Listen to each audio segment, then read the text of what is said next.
வீட்டுக்கு போனா பிரச்சனை, வெளியில போனா பிரச்சனை, படிச்சா பிரச்சனை, படிக்கலன்னா பிரச்சனை, தூங்குனா பிரச்சனை, தூங்கலனாலும் பிரச்சனை, அலுவலகத்துக்கு போனா பிரச்சனை. இப்படி பிரச்சனை பிரச்சனைன்னு பிரச்சனையாவே ஒரு பிரச்சனையை நாம பார்த்துட்டு இருக்கிற நமக்கு கட்டாயம் அந்த பிரச்சனைக்கு ஒரு தீர்வு வேணும் இல்லையா? அந்த பிரச்சனைகளை நம்ம எப்படி ஈஸியா அணுகுவது அப்படிங்கறத ஒரு கதையின் வழியா அழகா நான் விளக்க போறேன். கதையை முழுவதும் ஸ்கிப் பண்ணாம பாருங்க. 3 மணித்துளிகள் தான். ஒரு நாட்டில் ஒரு அரசன் இருந்தார். அந்த அரசன் மிக நீண்ட காலமாக அந்த நாட்டை ஆட்சி செய்து வந்தார். சிறிது காலம் அவருக்கு ஓய்வு தேவைப்படுகிறது. எனவே அவர் ஒரு முடிவுக்கு வருகிறார்.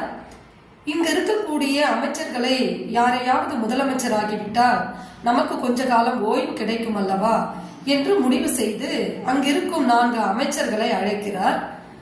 அந்த அமைச்சர்களை அழைத்து இவ்வாறு கூறுகிறார்: உங்களில் ஒருவரை நான் முதலமைச்சராக ஆக்கப் போகிறேன் என்று கூறுகிறார்.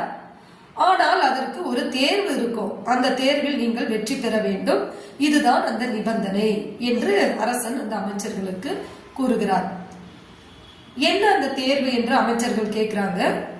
அதற்கு அவர் கூறுவது, மிகப்பெரிய எழுத்து தேர்வெல்லாம் ஒன்றும் கிடையாது. நம்மளுடைய அரசவைக்கு முன்பு ஒரு பூட்டு ஒன்று வைக்கப்படும்.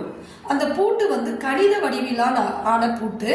அந்த பூட்டை மிக சாமர்த்தியமாக சாதுரியமாக முதலில் திறப்பவர்கள் எவரோ அவரை நான் முதலமைச்சராக ஆக்கலாம் என்று முடிவு செய்திருக்கிறேன் என்று அறிவித்தார். உடனே இந்த 4 அமைச்சர்கள்ல 3 அமைச்சர் இவ்வளவுதானா, அப்ப அந்த பூட்டு திறக்கிறதுக்கு என்ன வழிமுறைன்னு சொல்லி நம்ம முடிவு செய்து தேடிட்டு வந்துட்டா போச்சு அப்படின்னு சொல்லிட்டு 3 பேருமே என்ன பண்றாங்க, கணித புத்தகங்களை தேட ஆரம்பிக்கிறாங்க. தேடி தேடி படிக்க ஆரம்பிக்கிறாங்க. அதற்கான ஃபார்முலா எங்கேயாவது இருக்கா அப்படின்னு சொல்லிட்டு தேடுறாங்க.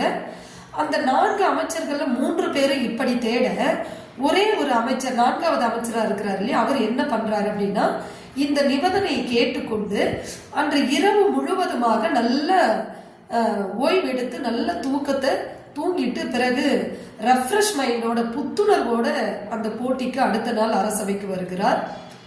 போட்டி சிறிது நேரத்தில் ஆரம்பமாக போகிறது.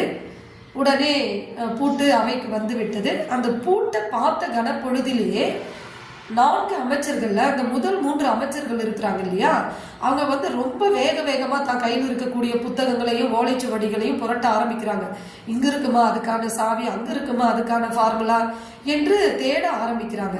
ஆனா அந்த 4வது அமைச்சர் இருக்கிறார் பாத்தீங்களா, அவர் பூட்டையே உற்று நோக்கி கொண்டிருக்கிறார். அங்க வைக்கப்பட்டிருந்த பூட்டையே உற்று நோக்கி